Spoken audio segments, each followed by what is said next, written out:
새해가 밝았습니다. 신년 첫째 주일을 맞이해서 우리가 감사함으로 예배를 드리고 있습니다. 사람들은 떠오르는 해를 바라보면서 새해를 새롭게 시작해 보려고 가슴을 활짝 펴보는 것입니다. 우리가 세상을 살아가면서 새로운 삶을 결단하는 일은 좋은 일인 줄로 믿습니다. 여러분들은 새해에는 어떻게 살아갈 그러한 생각들을 하시며 마음을 새롭게 가지셨습니까? 여러분들은 새해 어떤 소원을 가지고 시작을 하십니까? 저는 새해에는 범사에 감사함으로 살아가야 되겠다고 생각을 했습니다. 찬송가 214장 내용처럼 내 모습 이대로 주 받아 주소서. 그렇게 기도하면서 헌신의 삶을 살기로 결단을 했습니다. 연약하고 부족하고 무능하지만 그게 나인데 어쩌란 말인가. 생긴 대로, 작은 능력대로, 못난 대로, 부족한 대로 내 모습 이대로 주 받아 주소서. 생명이 있고 건강이 있는데 내 모습이 부족하다고 낙심하고 울고만 있을 수는 없지 않습니까? 부족한 대로 내 모습 이대로 주님께 드리자. 그런 자세로 감사하며 헌신하며 살기로 했습니다. 우리가 집을 지어보면 여러 재료들이 필요한 것을 알 수가 있습니다.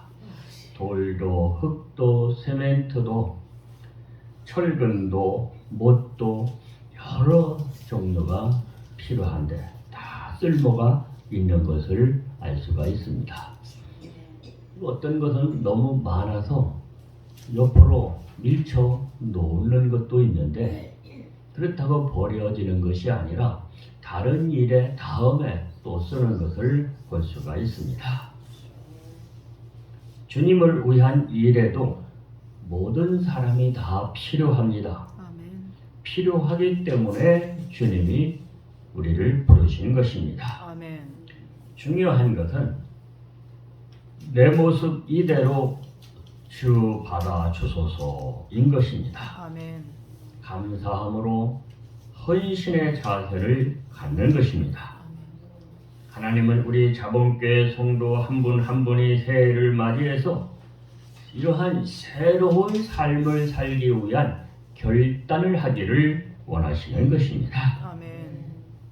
저는 12월 성탄 트리를 준비하다가 언덕 위에서 갑자기 뒤로 넘어지는 사고를 겪으면서 어떤 것을 깨달았느냐면 사람이 이렇게 갑자기 아무 준비도 없이 한순간에 죽을 수도 있구나. 그것을 알았습니다. 그래서 내가 살아있다는 것이 은혜임을 알게 되었습니다. 부족하지만 부족한 대로 나를 드릴 수 있다는 것이 축복임을 알았습니다. 그래서 생명 있는 동안 내 모습 이대로 주 받으소서. 그런 마음으로 그러한 자세로 살아가기로 했습니다. 죄로 죽을 내 영혼을 위해서 십자가 위에서 대신 죽어주신 주님을 위해서 범사에 감사함으로 헌신하며 살기로 했습니다. 생명이 있을 때, 살아있을 때 새로운 삶을 결단해야 합니다. 내일 일이 아니라 1분 후의 앞일도 우리가 모르고 살아가는 것입니다. 그러므로 2022년 새해 신년 감사주일에 우리가 새로운 삶의 자세를 결단한다면 주님께서도 기뻐하실 줄로 믿습니다. 아멘. 성경에 보면 부자 청년이 나오는데 예수님을 찾아와서 주님 우리가 제가 어떻게 하면 영생을 얻을 수 있습니까? 라고 묻습니다. 그러니까 주님께서 계명들을 지켜라. 살인하지 말고 간음하지 말고 도둑질하지 말고 거짓말하지 말고 주 너의 하나님을 사랑하고 이웃을 사랑하라고 하는 계명을 지키면 영생을 얻는다라고 이야기를 했습니다. 그랬더니 이 청년이 하는 말이 제가 그걸 어려서부터 잘 지켜왔습니다. 그렇게 이야기를 했습니다. 그러니까 예수님께서 그 청년에게 너 있는 것을 다 팔아서 가난한 자들에게 주고 그리고 너희는 나를 따르라. 그렇게 말씀을 하십니다. 그러니까 이 청년이 고민이 됐습니다. 왜냐하면 그 청년의 집안은 그 청년은 재물이 많은 부자였던 것입니다. 그런데 어떻게 그 많은 재물을 다 팔아서 가난한 자들에게 나눠주고 내가 주님을 따라 나선다는 것 이거 내가 어떻게 해야 되는가? 그래서 이 청년은 고민하다가 아이고 재물을 포기할 수가 없지. 예수님을 따르는 것도 좋지만 재물을 어떻게 포기하나 하고 근심하며 돌아섰다 그랬습니다. 그것도 하나의 결단이죠. 사람은 살아가며 결단이 필요한 것인데 내가 재물을 팔아 가난한 자에게 다 나눠주고 내가 예수님을 따를 것인가 아니면 재물을 포기할 수 없으니까 재물을 가지고 재물을 인한 삶을 그냥 살아갈 것인가 그러한 결단이 요구됐는데 이 부자 청년은 그러한 옛 생활 그대로의 삶을 결단하고 돌아갔다는 얘기입니다. 프란체스라고 하는 그러한 중세 성자가 있는데 이 사람도 똑같은 경험을 겪게 되는 것입니다. 그가 이제 돈이 많은 포목 장사를 하는 집안의 아들로 태어나서 이제 그것을 물려받아서 부하게 살아갈 수 있는 사람인데 그가 예수 믿고 보니까 사람의 살아가는 삶의 방식이 여러 가지지만 물질을 풍성히 가지고 여유롭게 살아갈 수도 있지만 정말로 가난하고 힘들어도 예수님을 따라가는 예수님의 제자가 돼서 예수님을 따라가는 삶을 사는 것도 그것도 하나의 방법이라는 것을 알게 되죠. 그러면 내가 어떻게 살아갈 것인가? 그러다가 이 부자 청년의 이야기를 보면서 이 프란체스는 그런 결정을 하게 됩니다.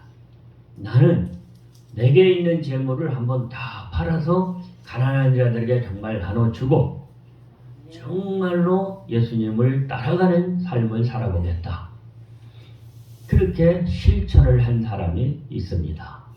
그는 정말로 죽을 때까지 물질적으로는 가난했지만 정말 주님의 말씀을 따라서 복음을 전하며 선한 사업을 하며 그렇게 일생을 살아가다가 하나님 나라로 가게 되는데 과연 어떠한 삶이 정말 행복한 삶이었을까?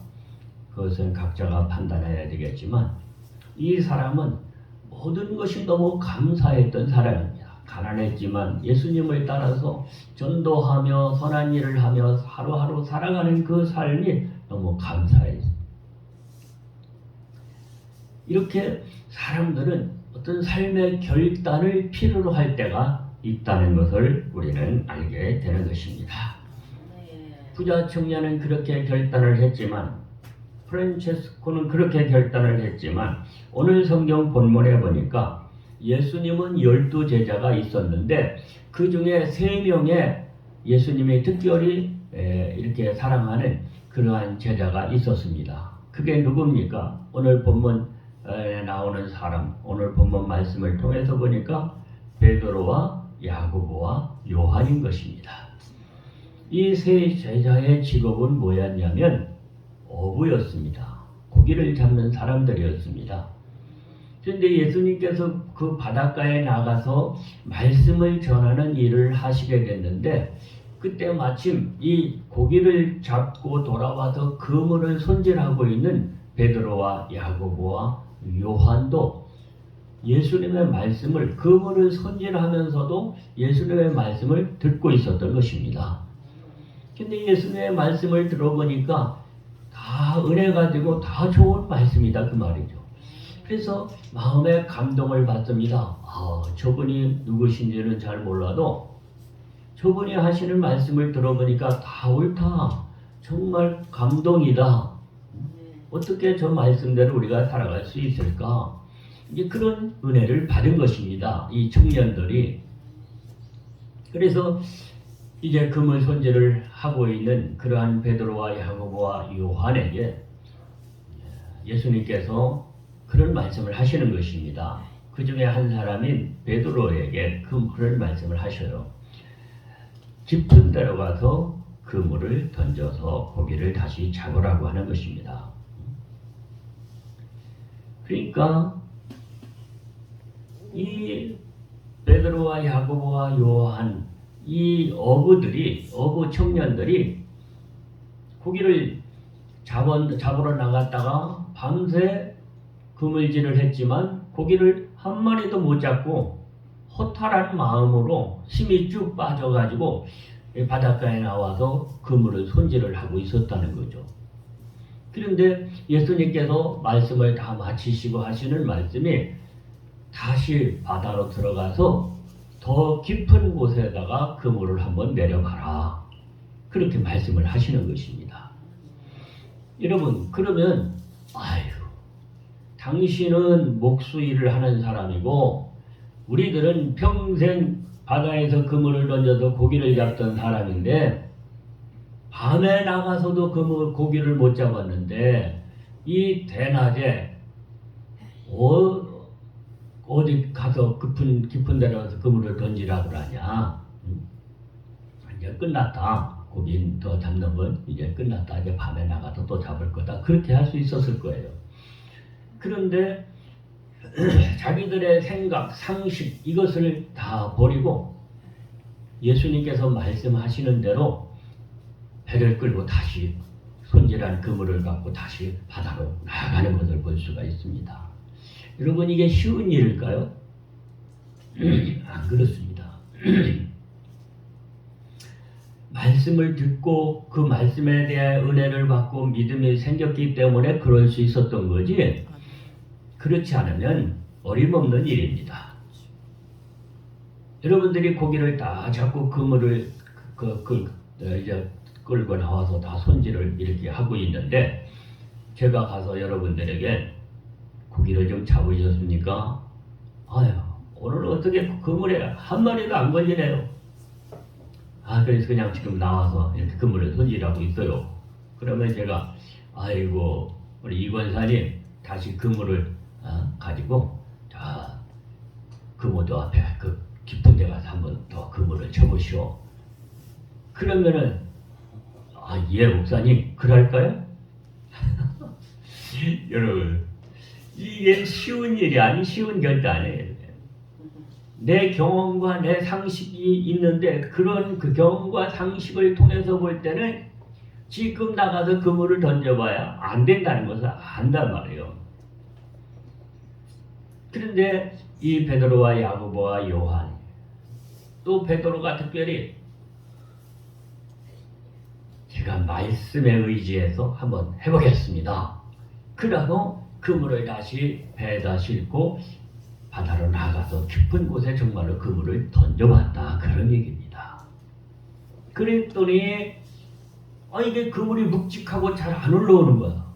간신히 땡기다 보니까 그물이 찢어질 정도로 고기가 많이 잡힌 겁니다. 그러니까 자기 배로서는 다 안 될 것 같으니까 옆에 있는 배를 손짓해서 빨리 오라고 해가지고 배들이 합해서 합력을 해서 그물을 끌어올려서 그물에 고기를 가득 잡았다는 거예요. 여러분, 그러면은 어떤 생각이 들겠습니까? 자기들은 밤새 고기를 잡았는데도 한 마리 못 잡고, 지금 더군다나 낮에 나가서는 안 된다는 걸 아는데 말씀에 의지해서 한번 해봤는데 고기가 그냥 그렇게 많이 잡혔단 말이에요. 그러면 어떤 생각이 들겠습니까? 저분이, 저 사람들에게 말씀을 전했던 저분이 보통 사람이 아니구나, 그런 생각이 들 거 아닙니까? 그래가지고 그 고기를 다 배에다 싣고 나와가지고 다시 예수님 앞에 나가서 어떻게 했습니까? 베드로가 그 예수님 앞에 무릎을 탁 꿇었습니다. 그리고 뭐라고 그랬냐면, 주여 나를 떠나소서, 나는 죄인으로소이다. 주여 나를 떠나소서, 나는 죄인으로소이다. 나 같은 죄인이 감히 당신 같은 사람하고 상종할 수가 없다 말이에요. 그러니 나를 떠나소서. 그렇게 했다는 거예요. 이 기적을 체험하고 나니까 베드로뿐만 아니라 함께 고기를 잡았던 야고보, 요한도 예수님에 대한 믿음을 갖게 된 거예요. 그러니까 이 예수님이 베드로에게 또 그 야고보, 요한에게 뭐라고 하시냐면, 너희가 지금은 고기를 이렇게 많이 잡았지만 이제 후로는 너희들이 사람을 전도하는 사람이 될 거다, 그렇게 말씀을 하시는 거예요. 그러니까 이 베드로와 야고보와 요한 세 제자가 배와 그물을 다 버려두고 예수님을 따라가는 제자가 됐다. 그것이 오늘 본문의 말씀인 줄로 믿습니다. 여러분, 그것은 쉬운 결단이 아닌 거예요. 정말로 아까 프란체스코가 자기 비단 장사하는 모든 것을 다 팔아서 가난한 자들에게 주고 예수님을 따라갔던 것도 쉬운 결단이 아니지만, 이 베드로와 야고보와 요한도 배와 그물을 버린다는 것은 자기가 지금까지 해왔던 생계 수단을 버리는 것을 말하는 거예요. 그리고 예수님을 따라 나섰다, 그런 것입니다. 이러한 새로운 삶에 대한 새로운 결단을 하게 되는 모습을 우리가 보면서 2022년 새해를 맞이한 저와 여러분들도 새해에 내가 어떻게 살아갈 것인가, 그런 것들을 생각하면서 새로운 어떤 결단을 하게 되는 그러한 계기가 이 새해에 있게 된 줄로 있습니다. 그래서 오늘 우리들도 정말 새해에는 새로운 삶을 한번 살아봐야 될 텐데 어떻게 살아가야 될 것인가. 나도 이 베드로와 야고보와 요한처럼 예수님이 저들에게 말씀하신 것처럼 너희가 고기를 잡고 많이 잡고 놀랬지만 이제 이후에는 사람들을 주님께로 인도하는 일을 하게 될 거다, 그렇게 말씀하신 것처럼 오늘 우리들도 내가 지금까지 살아오면서 다른 사람에게 예수를 믿으라고 못 해봤지만 이제 새해에는 전도하는 삶을 한번 살아봐야 되겠다, 이러한 결단을 해보시게 되기를 바랍니다. 그래서 전도를 하려면 배와 그물을 버린 베드로와 야고보와 요한처럼 우리들도 어떤 결단이 필요한 것입니다. 전도를 해서 한 영혼을 주님께로 인도하려면 내 자존심을 버려야 되는 것입니다. 때로는 나에게 이익이 되는 일도 포기할 수 있어야 되는 것입니다. 때로는 지금까지 내가 좋아하는 것도 버려야 되는 경우도 있습니다. 전도에 방해되는 것들을 내가 과감히 버리고 부족하지만 나를 주님께 드리겠다고 하는 새로운 삶을 위한 결단을 할 때에 주님께서 기뻐하시고 은혜 위에 은혜를 더하여 주실 줄로 믿습니다. 아멘. 새해 여러분은 어떤 결단을 하시겠습니까? 그 결단을 하는 것도 중요하지만 그 결단대로 살아갈 수 있는 위로부터 능력을 하나님이 주셔야 됩니다. 아멘. 그렇게 생각을 하시고 이 시간 한번 우리 주여 세 번 부르시고 새해에 소원한 대로 결단한 대로 살아갈 수 있게 해달라고 기도하십시다.